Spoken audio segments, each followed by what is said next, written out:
একটি মোবাইলের phone storage যদি কিছুদিন পর পর অটোমেটিক ফুল হয় তাহলে স্বাভাবিকভাবে মোবাইলটি ব্যবহার করতে বিরক্ত লাগবে।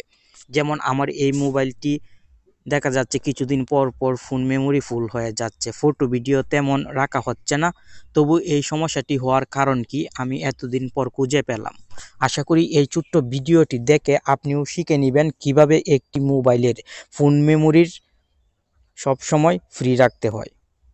ফটো ভিডিও কোনো কিছু ডিলিট না করেও কিন্তু আপনি মোবাইলের ফোন মেমোরি ফ্রি রাখতে পারবেন এই সহজ কাজটি প্রয়োগ করে। টেকন বাংলা চ্যানেলের গুরুত্বপূর্ণ একটি ভিডিও আপনি প্লে করেছেন আর আমি আছি আপনার বন্ধু নাসিম। ভিডিওতে লাইক কমেন্ট করবেন, তাহলে আপনার জন্য এমন গুরুত্বপূর্ণ ভিডিও সবসময় তৈরি করার উৎসাহ পাবো।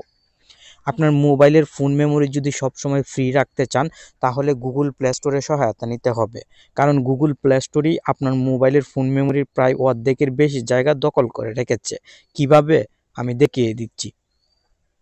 প্লে স্টোর অ্যাপটি ওপেন করে আপনি যদি উপরের দিক থেকে জিমেলের প্রোফাইল ফটোতে ক্লিক করেন এবং এখান থেকে ম্যানেজ অ্যাপস অ্যান্ড ডিভাইসে ক্লিক করেন, তাহলে এখানে অনেকগুলো সেটিংস দেখতে পাবেন। এখান থেকে আপনি ম্যানেজে ক্লিক করবেন।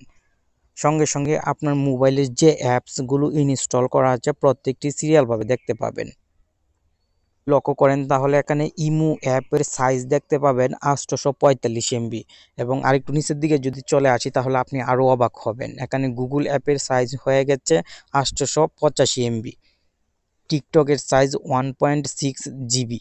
ও মাই গড। আরেকটু নিচের দিকে চলে আসি যদি, তাহলে আপনি আরও অবাক হবেন। ফেসবুক অ্যাপের সাইজ হয়ে গেছে 1.4 জিবি। ইউটিউব অ্যাপের সাইজ দেখে তো আমিও অবাক, 29 জিবি। ও মাই গড।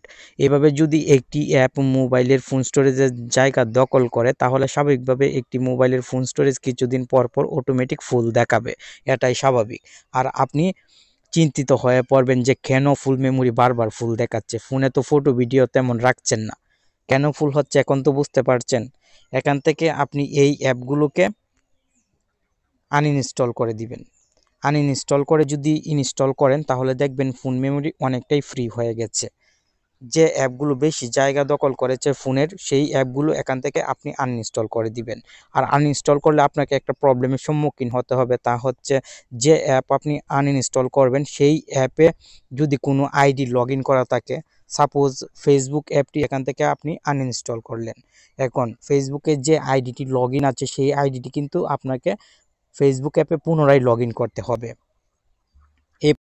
গুগল প্লে স্টোর থেকে এভাবে খুঁজে খুঁজে যে অ্যাপগুলো বেশি জায়গা দখল করেছে ফোন স্টোরেজের, সেই অ্যাপগুলো যদি আনইনস্টল করে ইনস্টল করে ইউজ করতে পারেন তাহলে আপনার মোবাইলের ফোন স্টোরেজ দেখবেন অটোমেটিক আর কখনোই ফুল হবে না। এই সহজ সমাধানটি আপনি অবশ্যই মোবাইলে এখনই অ্যাপ্লাই করুন এবং মোবাইলের ফোন স্টোরেজকে সবসময় ফ্রি রাখুন। ভিডিওটি যদি আপনার কাছে ভালো লাগে লাইক কমেন্ট শেয়ার করুন, আর প্রতিদিন নতুন নতুন ভিডিও পেতে টেক অন বাংলা চ্যানেলের সাথেই থাকুন। ধন্যবাদ।